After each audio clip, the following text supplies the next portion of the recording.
que hablan en exceso, que interrumpen las actividades de otro, que no guardan su turno, que son incapaces de estar quietos. En definitiva, demuestran una hiperactividad que son incapaces de controlar, que se acompaña de fácil distracción ante estímulos mínimos, descuido de las actividades diarias, incapacidad de finalizar una actividad que empiezan, que parecen no escuchar las instrucciones de los demás, etc. Igualmente, estos niños suelen mostrar una pobre capacidad de planificación y previsión, una disminución en el control de impulsos y gran labilidad afectiva. Muchas han sido las hipótesis vertidas a lo largo de los años acerca de las causas que lo originaban, pero ha sido en las últimas décadas cuando más se ha avanzado en la identificación de los orígenes biológicos del TDAH. TDAH, que en realidad se refiere al déficit atencional, y para hablar de ello estamos recibiendo al psiquiatra Ariel Gold. Bienvenido, Ariel, un gusto que estés acá. Hola, muchas gracias, muchas gracias. Bueno, ahí veíamos algunas características Sí. del déficit atencional, pero más allá de que estaría buenísimo que complementaras, te quiero preguntar, bueno, ¿qué es, no? Exactamente. Bien. Es un cuadro que se puede presentar en gran cantidad de escolares, ¿verdad?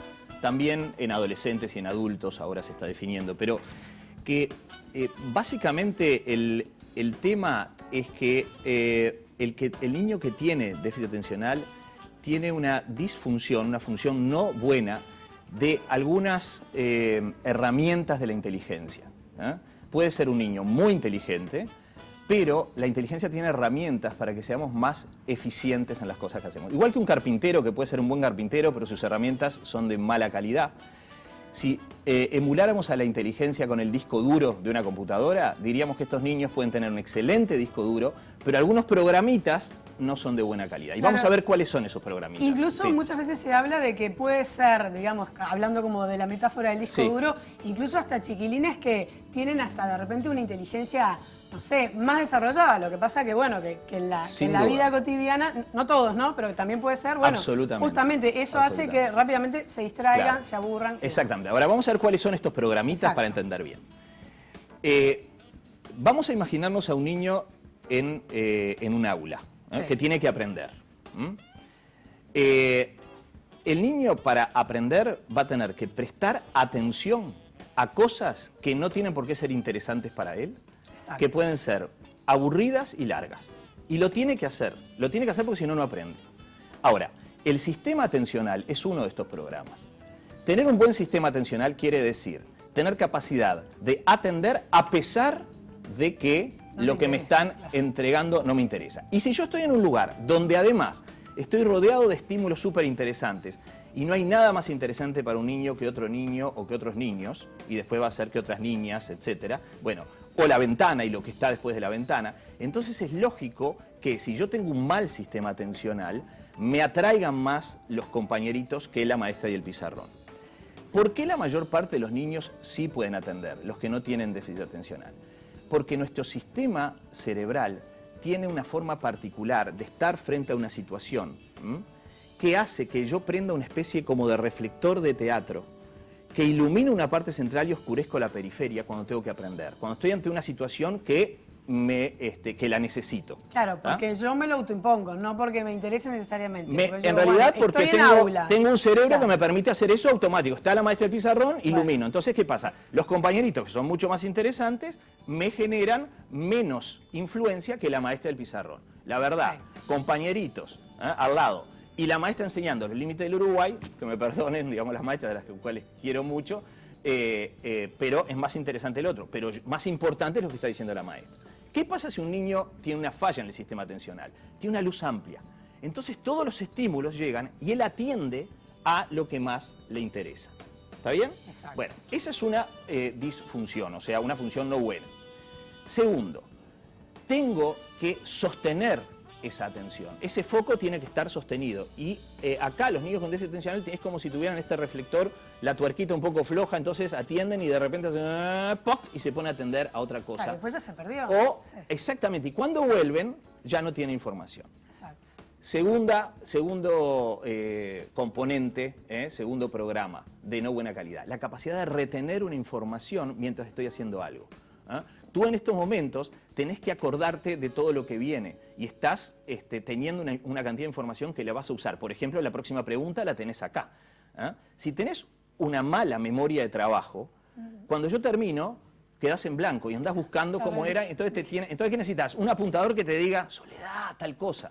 ¿Verdad? Que con alto nivel de estrés pasa también. Exactamente, es que todo esto pasa con alto nivel de estrés. Ahora, y los niños también tienen nivel de estrés. Sí, pero la memoria de trabajo hace que el niño le das una orden y de repente, cuando terminaste la orden, si esta fue muy larga, se olvidó de lo que tenía que hacer. Claro. Entonces la maestra dice, copian esto del pizarrón y después subrayen los verbos. Y el chiquilín copió el pizarrón y ¿qué hace? Terminé y entrega. Y se olvidó de subrayar los verbos porque el otro se le diluyó, porque retiene muy poco tiempo. ¿Ah? ¿Eso hablas de los niños? No, de los niños con déficit atencional. Niños con déficit atencional, ¿tá? Que es más o menos 5 o 10% de la población. O sea, en una clase de 30, 2 o 3 chiquilines, nada más les tendría que pasar, les puede llegar a pasar esto. Ahora, ¿qué pasa? Esto hace que un niño no le vaya tan bien en la escuela, a pesar, solo con estas dos cosas, no poder atender y no poder retener información, ya te va mal en la escuela, a pesar de tu inteligencia.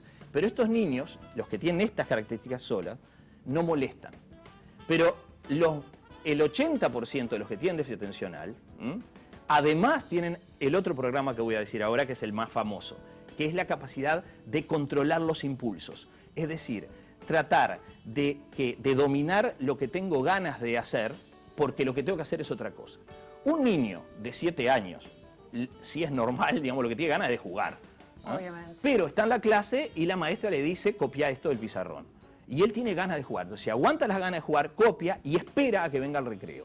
Pero si tenés un problema en el control de impulsos, sistemas de control que fallan en el déficit atencional, haces lo que se te canta en el momento que se te canta. Y de ahí es que se habla de la hiperactividad. Ahí se habla de la impulsividad. Claro, impulsividad. Y la hiperactividad es el otro sistema de control que es lo que te permite detener tus movimientos y no estar todo el tiempo moviéndote. Si vos tenés estas 3 cosas de no buena calidad, te pasan cosas que es muy triste para un niño. Te va mal en la escuela y te portas mal. Es decir, convivir contigo es un poco difícil. Y eso es la base de la clínica del déficit atencional. Es decir, un niño que, fíjate, es desatento, impulsivo, hiperactivo, y como todo esto junto forma el sistema de organización de una tarea en un tiempo determinado, es tremendamente desorganizado. Totalmente. Además, molesta a los demás inevitablemente, distorsiona la clase. Absolutamente. Ya se vuelve su propio problema. Ahí está. Ahora, acá viene el problema más importante. Si yo describo a un niño desatento, desorganizado, impulsivo, hiperactivo, y digo, ese tiene déficit atencional, gran cantidad de televidentes van a decir, mi hijo tiene déficit atencional. Ojo con enfermar a los chiquilines. ¿Por qué?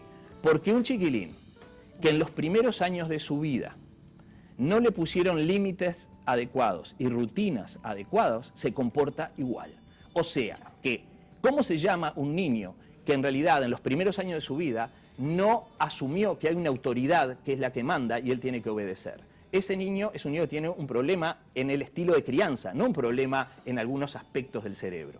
¿Y cómo se llama un niño así? Un niño que la educación no es buena, y eso se llama mal educado. Entonces, el gran diagnóstico diferencial del niño con déficit atencional, con hiperactividad, es el mal educado. Pero no el mal educado objetivo, cuando decís que nene mal educado. Es el mal educado como sustantivo, porque lo educaron mal. Entonces, alguien tiene que hacer la diferencia. Y si empezamos a tratar como déficit atencional a los maleducados, la quedamos, que es lo que está posiblemente pasando ahora. ¿Y quién lo diagnostica concretamente? Bien. Primero, ¿quién lo diagnostica? Y segundo, ¿hay estudios de laboratorio, por decirlo de alguna manera, que lo puedan determinar? Claramente. Porque si no, es totalmente subjetivo del profesional con el que se encuentra el niño. Y sí, porque la medicina clínica es así. Nosotros estamos en psiquiatría en la etapa de la medicina clínica, es decir, no hay estudios paraclínicos. En nuestro país, 2 tipos de profesionales. No hay una tomografía, una ecografía, no hay nada. Se han intentado, se siguen buscando, lo que hay son apoyos paraclínicos. Hay una gran cantidad de evidencia científica que muestra que hay determinados niños que no pasan del 10% de la población. Igual es bastante, tenemos 480.000 escolares en nuestro país y de repente 40.000 tienen esto. ¿No? Pero tal vez tengamos 200.000 maleducados. Arrastrarlo del liceo y todo lo demás. Bueno, eso es un lío, por eso yo hablo de los escolares. Obviamente. Pero ojo que maleducados hay muchos más. Sí. Pero por un tema de la sociedad, de lo que está pasando en la relación padres-hijos, y eso hay que señalarlo. Ahora, en nuestro país, psiquiatras de niños y adolescentes y neuropediatras son las personas que tienen que hacer este diagnóstico. ¿Cuál es el tema? Como esto es clínico y yo no puedo sospechar este chiquilín tiene una diabetes, le voy a mandar, mire. No. Entonces yo necesito tener mucho tiempo para poder afirmar un diagnóstico. No es un test y chau. No es un test y chau. Me imagino que habrán test. Un inventario, si hay gran cantidad de inventarios, las maestras les mandan, las maestras ya saben, digamos, y no, si te suma tanto, eso es de revistas populares, digamos, ¿no? Si suma tanto, usted tiene tal cosa, no. Eso es un apoyo. A mí me interesa que las maestras me digan cómo es este chiquilín, pero me interesa también que me lo digan los padres y me interesa ver gran cantidad de cosas en la clínica. Y que te cuenten los padres la historia. Absolutamente, familiar, absolutamente. Ser objetivo, es decir, la verdad yo trabajo 12 horas por día, mi marido también, el nene está con la empleada después en el colegio, bueno. Claro, y ahí es muy difícil. Entonces yo digo, mira, yo creo, entonces ¿qué hago? Uno trata como si fuera maleducado y después va viendo si además tiene déficit atencional. Pero, ¿qué hago? Primero, ¿qué hago o qué hacemos en general? Entrenamos a los padres para que rearmen la figura de autoridad. Después que se limpia el tema, vemos qué queda, digamos, y si es déficit. Eso cuando tengo dudas, cuando uno tiene dudas, ¿verdad? ¿Y a qué edad podemos diagnosticar un niño? Porque también, me imagino, yo qué sé, en la evolución de la crianza, me imagino que un niño de 2 años no se podrá diagnosticar, no sé, de 3, de 4, de 5. ¿En qué edad está como lo suficientemente maduro como para diagnosticar? En la etapa escolar, sin duda. Hay algunos estudios que están tratando de buscar signos para el déficit atencional en el preescolar. Personalmente, no te veo muy convencido. No estoy convencido porque acordate que la diferencia entre un niño maleducado, digamos así, y un niño con déficit atencional es que si tiene gran repercusión en su vida, porque acordate que un chiquilín con déficit atencional le cuesta no solo aprender, sino tener amigos, sino que los padres estén contentos con él, no lo invitan más a cumpleaños. Estamos hablando de un chiquilín, digamos, que la vida se le empieza a complicar. Y una parte de ellos pueden verse beneficiados, entre otras cosas, con una medicación.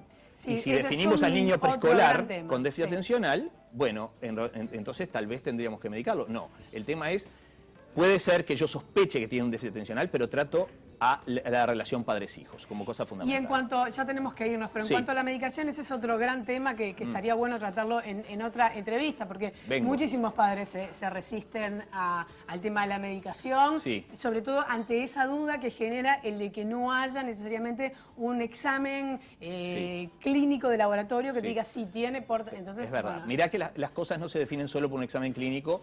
Si hay un médico responsable que se tomó el tiempo suficiente, que le explicó lo que tiene su hijo, y hay confianza en el médico, no es fe, es confianza, entonces, bueno, se supone que el médico va a hacer con el chiquinín lo que haría con su propio hijo. Y si le tiene que dar una medicación, entonces, el tema, pero me encantaría tener la oportunidad de hablar de la medicación específicamente. Una segunda parte con todo gusto. Dale, bárbaro. Psiquiatra, un gusto que hayas venido. Bárbaro, gracias a ustedes. Nos vamos a una tanda y ya venimos con más La Mañana.